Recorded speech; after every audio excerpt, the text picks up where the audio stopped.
Hello everyone, welcome to my YouTube channel Right to Education. आज के इस session में हम पढ़ेंगे क्लास 7 चैप्टर 6 त्रिभुज और उसके गुण का इंट्रोडक्शन।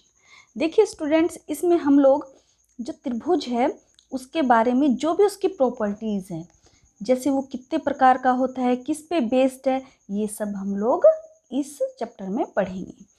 अब प्रश्न ये उठता है कि त्रिभुज होता क्या है।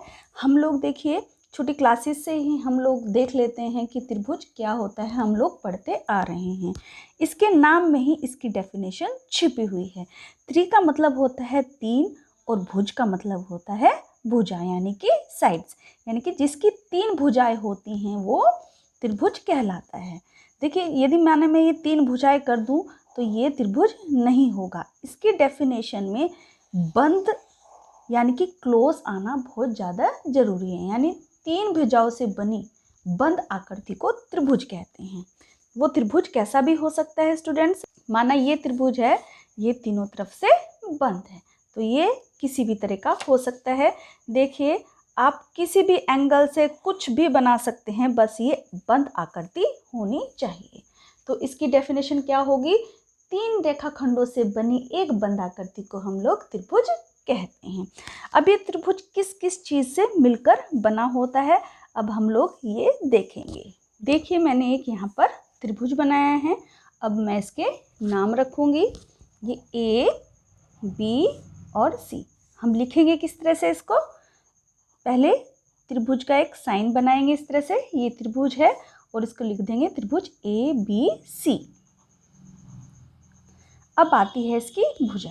देखिए जिससे ये मिलकर बना होता है रेखाखंड, यानी कि ये सेगमेंट्स हैं या साइड्स हैं, तो हम उनको भुजा बोलते हैं। तो ये तीन भुजाओं से मिलकर बना हुआ है, भुजा ए बी, भुजा बी सी, भुजा सी ए। तो हम लोग इसको ऐसे ही लिखेंगे, भुजा ए बी, भुजा बी सी, भुजा सी ए। यानी कि ये हमारा सेगमेंट का साइन है, ये हम जरूर लगाते हैं स्टूडेंट्स। इसमें ये रेखाखंड को प्रदर्शित करता है। आप इसको ए बी ना लिखकर बी ए सी बी और सी ए बी या ए सी बी लिख सकते हैं, ये आपके ऊपर डिपेंड करता है। ठीक है, अब आता है हमारा इसमें एंगल। देखिए एंगल को मतलब होता है कोना। जो भी ये कोना होगा ये हमारा एंगल होगा, यानी कि ये एंगल ए है, ये एंगल बी है, ये एंगल सी है। तो इसकी डेफिनेशन क्या हुई हमारी कि दो रेखाखंड जहाँ पर आकर मिलती हैं वो हमारा एंगल यानी कि कोण होगा। हम लिखेंगे कैसे इसको? कोण का चिन्ह हमारा ये होता है। कोण हम इसको सिंपल वे में भी लिख सकते हैं कि कोण ए, कोण बी, कोण सी, यानी कि जो कोने कोने हैं वो लिख दिए। लेकिन इसको दूसरा तरीका क्या है लिखने का कि जो भी कोण है उसको हम लोग बीच में रखेंगे, यानी कि इस कोण का ए का नाम होगा कोण बी ए सी, बी ए सी, यानी कि ये कोण ए हुआ। अब कोण बी के लिए कोण A B C, A B C, या फिर कोण सी के लिए बी सी ए। आप इसको इस तरह से भी लिख सकते हैं कि कोण सी A B, C A B, किसी तरह से भी लिख सकते हैं, लेकिन ये बीच में आना चाहिए। अब अगला टॉपिक है हमारा इसमें शीर्ष, वर्टिस किसे कहते हैं। जो भी ये त्रिभुज के कोने हैं ये हमारे जो शीर्ष हैं ये हमारे जो हैं वर्टिस कहलाएंगे। तो इसमें तीन हैं, ये हो गया हमारा ए है, बी है और सी है, तो ये हमारा वर्टाइस हो गया। अब हमने त्रिभुज के बारे में उनकी लेबलिंग देख ली है, कैसे करते हैं, भुजा, एंगल और शीर्ष। अब नेक्स्ट टॉपिक है इसमें त्रिभुजों के प्रकार या क्लासिफिकेशन ऑफ ट्रायंगल, त्रिभुजों का वर्गीकरण। ये दो तरह से होता है स्टूडेंट्स। पहला हमारा है भुजा के आधार पर, दूसरा है हमारा कोणों के आधार पर, यानी कि basis on sides and bases on angle. तो हमारा पहले पढ़ेंगे हम भुजाओं के आधार पर। भुजा के आधार पर तीन तरह के त्रिभुज होंगे, एक होगा समबाहु त्रिभुज, विषमबाहु त्रिभुज और समद्विबाहु त्रिभुज। देखिए पहला हम लोग पढ़ेंगे समबाहु त्रिभुज। देखिए इसका नाम समबाहु त्रिभुज है, इसके नाम में ही इसकी डेफिनेशन छुपी हुई है।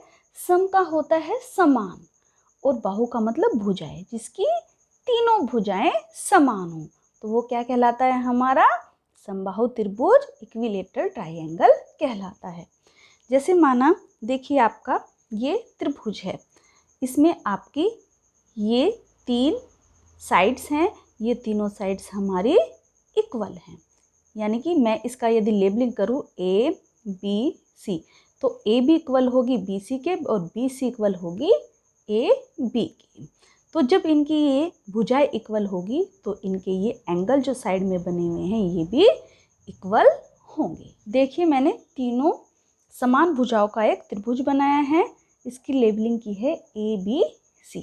तो इसमें AB भुजा होगी हमारी BC के और BC भुजा होगी हमारी AC की। तो हम इसमें इस तरह से लिखेंगे, भुजा, भुजा का हमारा क्या है? ये ऊपर वाला साइन है।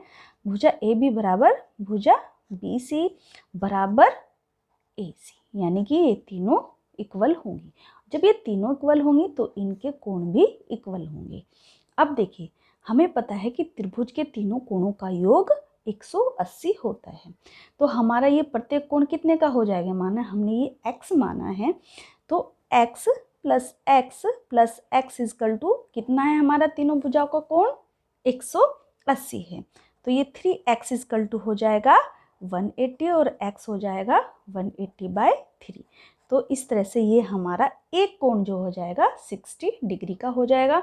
हम लोग पूछें कि समबाहु त्रिभुज में तीनों कोण कितने कितने के होते हैं? तो तीनों कोण हमारे इक्वल ही होंगे, हमेशा ये 60-60 डिग्री के ही होंगे। इसमें प्रश्न इस तरह से पूछा जा सकता है कि किसी भी त्रिभुज का जो अंत्य कोणों का योग कितना होता है? तो वो हमारा 180 होता है। और एक कोण कितने का होता है समबाहु त्रिभुज का? तो हम लोग कहेंगे कि 60 डिग्री का होता है।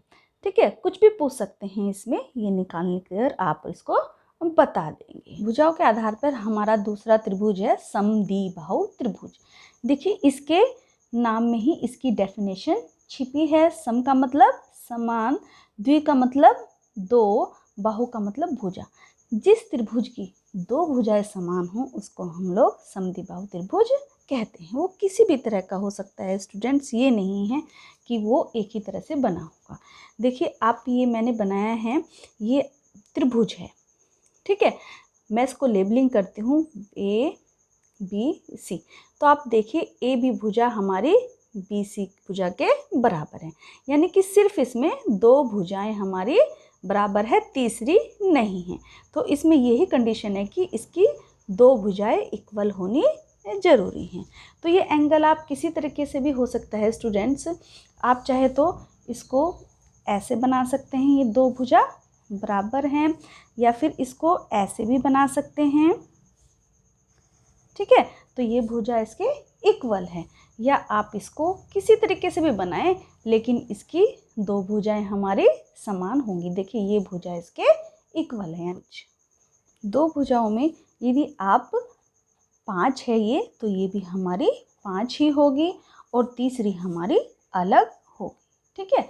तो हमारी इसमें हर कंडीशन में दो भुजाएं समान होगी, तभी हम लोग उसको समद्विबाहु त्रिभुज कह सकते हैं। थर्ड है हमारा विषमबाहु त्रिभुज, स्केलेटन ट्रायंगल। देखिए इसके नाम से ही इसमें देखिए विषम का मतलब बिल्कुल अलग अलग, बाहु का मतलब भुजा, जिसकी तीनों भुजाएं, क्योंकि ये ट्रायंगल है तो इसकी 3 भुजाएं होंगी, जिसकी तीनों भुजाएं अलग अलग हों, वो हमारा विषमबाहु त्रिभुज कहलाएगा। जैसे आप ये देखिए, मैंने एग्जांपल लिया है कि एक ट्रायंगल है जिसमें मैंने लेबलिंग की है ABC। तो देखिए आप, इसकी तीनों भुजाएं अलग अलग हैं। माना मैं इसको 3 मान लेती हूँ, इसको 4 मान लेती हूँ और ये 5 मान लेती हूँ, तो इसकी जो है तीनों भुजाएं अलग अलग है, तो यही हमारा विषमबाहु त्रिभुज होगा। तो इसमें भुजा AB is not equal to BC और BC is not equal to AC, तो इसमें ये तीनों की तीनों हमारी डिफरेंट होगी, तभी ये हमारा विषमबाहु त्रिभुज कहलाएगा। नेक्स्ट टॉपिक है कोणों के आधार पर वर्गीकरण बेस्ड ऑन एंगल। इसमें पहला है न्यून कोण त्रिभुज, एक्यूट एंगल ट्रायंगल। मतलब न्यून कोण त्रिभुज क्या होता है? ऐसा त्रिभुज, माना ये एक त्रिभुज है A बी सी, इसके तीनों कोण 90 डिग्री से कम होंगे। ठीक है, माना ये हमारा 50 है, ये 60 है, तो ये 70 होगा। जिस त्रिभुज के तीनों कोण 90 अंश से कम हो, यानी कि न्यून हो, न्यून का मतलब ही कम होता है, तो ये हमारा क्या होगा, न्यून कोण होगा। दूसरा है हमारा राइट एंगल यानी कि समकोण त्रिभुज। समकोण त्रिभुज के लिए क्या होता है कि इसमें एक कोण हमेशा 90 डिग्री का होता है और हम लोग इसको इस तरह के निशान से, इस तरह के साइन से डिनोट करते हैं। तो ये हमारा 90 डिग्री का है और ए बी सी इसकी लेबलिंग करेंगे तो ये हमारा क्या होगा, समकोण त्रिभुज होगा। इसमें एक कोण 90 डिग्री का होगा और जो दो बाकी के होंगे वो हमारे न्यून कोण होंगे, यानी कि 90 से कम होंगे।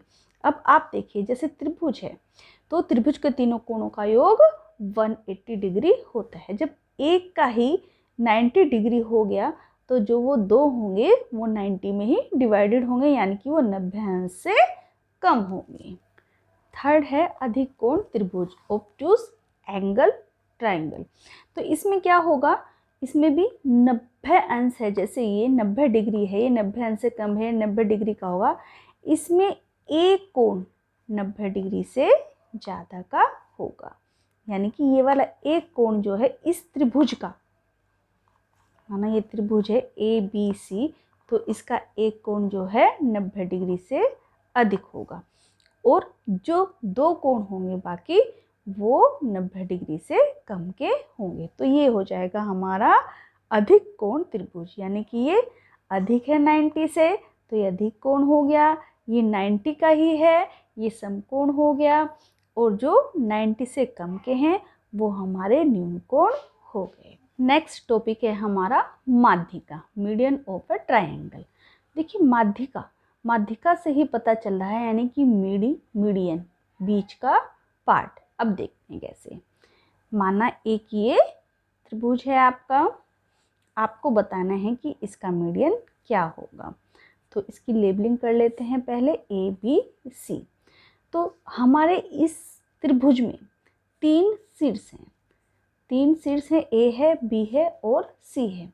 यदि हम एक शीर्ष से ऐसी लाइन खींचें जो कि सामने वाली सम्मुख भुजा को दो बराबर भागों में बांट दे, तो जो ये हमारी लाइन आएगी जो उसको दो बराबर भागों में बांटेगी तो वो हमारी माध्यिका कहलाएगी। जैसे माना इसका जो है हमारा मिड होगा, ये पूरी की पूरी मैं मान लूँ कि ये हमारी 6 सेंटीमीटर है यहाँ से यहाँ तक, तो इसका आधा क्या होगा, ये 3 सेंटीमीटर होगा और इधर भी हमारा 3 सेंटीमीटर होगा। और वर्टेक्स से जो लाइन आएगी, ऊपर से जो शीर्ष से लाइन आएगी वो सम्मुख भुजा कौन सी है इसकी, बी सी। सम्मुख का मतलब जो उसके मुख के सामने है, और इस वाली लाइन को हमें बराबर भागों में बांट दिया, तो ये हमारी जो है माध्यिका कहलाएगी। जो ये लाइन है, माना हम इसको एडी नाम देते हैं, तो एडी हमारी ये मीडियन होगी। अब देखिए, एक त्रिभुज में ये नहीं है कि एक ही मीडियन होगा, इसके 3 शीर्ष हैं तो इस पर 3 मीडियन बनेंगे। कैसे, ए का ये हो गया, बी की जो सम्मुख भुजा होगी वो हमारी ए सी होगी। जब हम इस पर एक लाइन डालेंगे तो वो ए सी को दो बराबर भागों में बांट देगी, तो ये इसकी ये यहाँ पर माध्यिका हो गई। कुछ भी डाल सकते हैं, माना ये D1 है, तो इसको ये जो AC है इसको दो बराबर भागों में इसने बांट दिया है, ये दूसरी माध्यिका होगी। अब हम तीसरे वर्टेक्स से डालेंगे तो जो भी बराबर सीधी जाएगी और सम्मुख भुजा को दो बराबर भागों में बांटेगी, यानी कि ये इक्वल टू होगा इसके, माना ये 6 है तो ये 3 सेंटीमीटर और 3 सेंटीमीटर में डिवाइडेड कर देगी। तो इसमें कितने मीडियन हो गए एक त्रिभुज में, इसमें 3 मीडियन होंगे एक त्रिभुज में। नेक्स्ट टॉपिक है शीर्ष लंब, एल्टीट्यूड। अब देखिए, माना एक ये त्रिभुज है, त्रिभुज पर हमें क्या डालना है, शीर्ष लंब डालना है। इस त्रिभुज का कितने शीर्ष हैं इसके त्रिभुज के? 3 शीर्ष हैं ए बी सी। माना हमें इससे लंब डालना है। तो लंब का मतलब होता है किसी भी लाइन पर बिल्कुल हमारा लंब डालना है, यानी कि 90 डिग्री का कोण बनाना। अब हम यदि इस पर लंब डालेंगे इसकी सम्मुख भुजा पर, तो ये इसको 2 बराबर भागों में नहीं बांटेगी। जहाँ इसका लंब बैठेगा ये वहीं पर काटेगी। देखिए हम इस पर 90 डिग्री का इस तरह से कोण बना लेंगे, यानी कि एक सीधी रेखा खींच लेंगे जो शीर्ष है उसकी सम्मुख भुजा पर। तो ये यहाँ पर 90 डिग्री का कोण बनाएगी। लेकिन इसमें ये नहीं है कि ये इसको बराबर भागों में बांटेगी, ऐसा नहीं है। हो भी सकता है यदि माना समबाहु त्रिभुज पर हम शीर्ष लंब डालेंगे तो वो 2 बराबर भागों में बांटेगी, लेकिन यदि वो जो है समद्विबाहु है या विषमबाहु है तो वो 2 बराबर भागों में नहीं बांटेगी। यही डिफरेंस है माध्यिका और शीर्ष लंब में। यदि मैं कहूँ कि मुझे माध्यिका बताओ इसकी, तो आपको क्या करना पड़ेगा, यहाँ से जो है इस तरीके से वो सम्मुख भुजा को काटेगी, जो सामने वाली जो ये भुजा है उसको 2 बराबर भागों में बांट दे, तो वो हमारी क्या कहलाएगी? माध्यिका। तो ये इसमें एक डिफरेंस है। एक डिफरेंस और है स्टूडेंट्स इसमें कि जो हमारे जो शीर्ष लंब होता है, शीर्ष लंब का मतलब होता है हाइट। माने ये मैं एक त्रिभुज लेती हूँ और मैंने उसको ऐसे खड़ा कर दिया, तो वो जो टेबल से उसकी अधिक से अधिक जो सीधी हाइट होगी, ठीक है, सिंपल वे में हम लोग समझा रहे हैं कि जो हाइट होगी उस त्रिभुज की वो हमारी क्या कहलाएगी? एल्टीट्यूड कहलाएगी। वो सम्मुख भुजा पर किसी भी स्थान पर आ सकती है, ये जरूरी नहीं है कि वो मिड है। ये तो हुआ त्रिभुज के अंदर। शीर्ष लंब त्रिभुज के बाहर भी हो सकता है। ये एक ऑब्ट्यूज एंगल है, यानी कि अधिक कोण है। हमें इसका शीर्ष लंब बताना है। तो हम देखेंगे कि माना ये हमारा बेस है। यदि हमारा ये बेस है तो इसकी जो है मैक्सिमम हाइट कहाँ पर होगी? तो ये तो नहीं होगी इसकी मैक्सिमम हाइट, ठीक है, और ये भी नहीं होगी। ये सी पॉइंट है, ये बी पॉइंट है। तीसरा शीर्ष कौन सा बचता है हमारा? हमें डालनी है शीर्ष से ही है। तो ये हमारा इसका मैक्सिमम पॉइंट है, यानी ये इसकी ये हाइट है। जो भी मैक्सिमम हाइट होगी एंगल में वो ही हमारा क्या होगा? उसका शीर्ष लंब होगा। जैसे ये तो हो गया आपका त्रिभुज के बाहर। यदि हम लोग समकोण त्रिभुज लें तो समकोण त्रिभुज में तो ये यहाँ पर बेस टिका ही हुआ है इसमें, तो ये हमारा इसका शीर्ष लंब यहाँ पर होगा, ठीक है। तो ये तो निकालना हुआ हमारा एल्टीट्यूड। नेक्स्ट टॉपिक है इसमें exterior angle of A triangle and it's property, यानी त्रिभुज के बाह्य कोण और उसके गुण। देखिए बाह्य कोण आखिर होता क्या है? किसी भी त्रिभुज के बाह्य कोण अपने दोनों सम्मुख अंतःकोण के योग के बराबर होता है। हम इसे इस तरीके से समझेंगे, माना कि ये ट्राइंगल है। मैंने इसको नाम दिया है ए बी सी। तो ये एक सिंपल त्रिभुज है। अब हमारे ये तो होते हैं अंतःकोण, हमें क्या बताया है? इसका बाह्य कोण बताना है। तो देखिए जो ये बाहर को यदि हम ये निकाल दे तो ये वाला जो कोण होगा ये हमारा बाह्य कोण होगा, और जो ये बाह्य कोण होगा ये हमारा दोनों सम्मुख, यानी कि सम्मुख का मतलब सामने वाला। यदि ये कोण है हमारा तो इसके जो है सामने वाला सम्मुख भुजा क्या होगी? हमारी ए बी, और इसके सम्मुख कोण होंगे हमारे कोण ए और कोण बी। मतलब इसको छोड़ दीजिएगा, बाकी जो 2 कोण हैं वो हमारे सम्मुख कोण हो जाएंगे। तो इनके योग के बराबर, यानी कि इनके एडिशन के बराबर होते हैं। देखिए माना मैंने इसको 100 मान लिया है, तो हमारे जो ये सम्मुख कोण होंगे कुछ भी हो सकता है, ये 60 है या 40 है। तो मीन्स यदि हमें बाह्य कोण निकालना है तो हमें क्या है? इसके जो 2 सम्मुख कोण होंगे उनका योग हमारा बाह्य कोण के इक्वल होगा। यानी कि जो दोनों अंतःकोण हैं हमारे 60 + 40 बराबर 100, ये हमारा निकल कर आ जाएगा यदि ये उसमें नहीं दिया है क्वेश्चन में। दूसरा ये भी हो सकता है कि हमें बाह्य कोण दिया है और इनमें से एक कोण पूछा है, तो हम लोग इसको x मान लेंगे। ये आपके क्वेश्चंस में आएगा स्टूडेंट्स, तो इसको आप ध्यान से देखिएगा। 60 प्लस जहाँ पर जो हमें पूछा है ये गिवन नहीं है, ये हमें पूछा है तो ये हमारा निकल जाएगा। 60 प्लस एक्स इजकल टू 100, एक्स बराबर ये इधर जाएगा तो 100 माइनस 60, तो x बराबर हमारा 40 निकल कर आ जाएगा। इसी तरह से ये ही नहीं स्टूडेंट्स, यदि हम लोग इसको आगे बढ़ा दे तो ये भी हमारा बाह्य कोण हो जाएगा, इसको आगे बढ़ा दे तो ये भी हमारा बाह्य कोण हो जाएगा। यदि इसको आगे बढ़ा दे तो इधर वाला हमारा बाह्य कोण हो जाएगा, इसको आगे बढ़ा दे तो ये, और इसको आगे बढ़ा दे तो ये, यानी कि जो हमारा एक्सटीरियर एंगल है ये इसके त्रिभुज के बाहर होगा।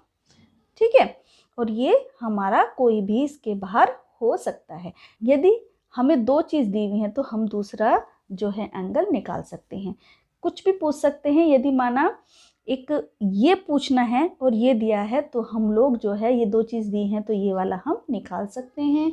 नेक्स्ट टॉपिक है त्रिभुज के अंतः कोण और उसके गुण। तो माना एक त्रिभुज है, इसमें सिंपल हमने एक त्रिभुज लिया है ABC। इसका क्या अर्थ है स्टूडेंट्स की अंतः कोणों का योग और उसके गुण। जो उसके अंतः कोण होते हैं, अभी हमने बाह्य कोण के बारे में पढ़ा था, अभी ये इसके अंतः कोण है।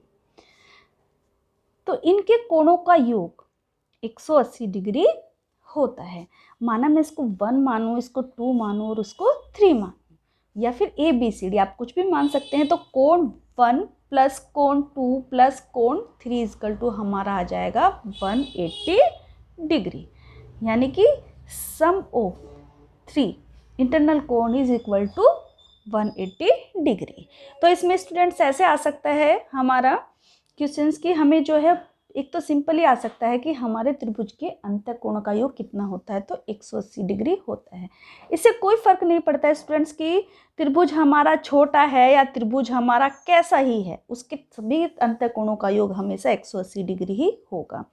यदि हमारा जो है इसमें ये पूछ लिया कि हमें ये 50 है और ये हमारा 40 है, तो हमारा ये वाला कोण बताइए, तो हमें पता है कि तीनों कोणों का योग कितना है, 180 डिग्री है। तो हम लोग जो है 50 प्लस 40 करेंगे और प्लस जो हमें पूछा है हम लोग उसकी जगह x लिख लेंगे, और तीनों कोणों का योग हमारा 180 डिग्री होता है।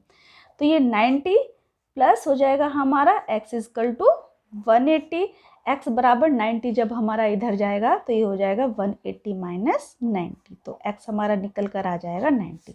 तो ये वाला कोण कितना होगा हमारा, 90 होगा। इस तरह के सम्स आएंगे स्टूडेंट्स, कोई भी पूछ सकते हैं, या तो हमारा यही पूछ सकते हैं कि तीनों कोणों का योग कितना होता है, तो 180 है। यदि इन तीनों में से कोई भी दो दिए हैं तो हम लोग तीसरा निकाल सकते हैं। त्रिभुज की एक और प्रॉपर्टी है हमारे यहाँ पर, एक और गुण है कि त्रिभुज की दो भुजाओं का योग हमेशा तीसरी भुजा से अधिक होता है। कैसे, देखिए माना मैंने एक त्रिभुज बनाया है, त्रिभुज कैसा ही हो उसमें ये फर्क नहीं पड़ता है अधिक कोण है, न्यून कोण है या समकोण है, BC। तो मैंने एक त्रिभुज लिया है इस तरीके से, तो मैं ये कहती हूँ कि इसमें ये हुआ है कि दो भुजाओं का योग, माना मैंने ये दो भुजाएं ली हैं, भुजा AB और भुजा BC, तो तीसरी भुजा AC से अधिक ही होगा। माना मैंने ये दो भुजाएं ली हैं तो इस भुजा से अधिक होगा, माना मैंने ये दो भुजाएं ली हैं तो इस भुजा से अधिक होगा। मीन्स कैसे, माना मैं कहती हूँ कि AB भुजा के लिए plus BC is greater than AC, ठीक है। या फिर मैं ये कहूँ कि कोई भी दो भुजाएं ले लीजिए, भुजा AC इज ग्रेटर देन किससे होगी, ये AB से। भुजा AC प्लस भुजा AB is greater than BC। तो इस तरह से हम लोग इसको डिफाइन कर सकते हैं। त्रिभुज आपका माना मैंने एक छोटा ऐसे ही बना लिया है, तो आप ये मत समझिए कि ये छोटा है तो ये इससे बड़ा हो जाएगा, नहीं, वही कंडीशन रहेगी। यदि दो भुजाएं लें तो तीसरी भुजा से हमेशा बड़ा ही होगा। किसी भी एंगल का, किसी भी तरह का आप त्रिभुज ले लीजिए, उसमें यही कंडीशन फॉलो होगी। देखिए इसका लास्ट टॉपिक है समकोण त्रिभुज तथा पाइथागोरस के गुण, या पाइथागोरस थ्योरम जो हम पढ़ते हैं, वो उसके गुण क्या हैं।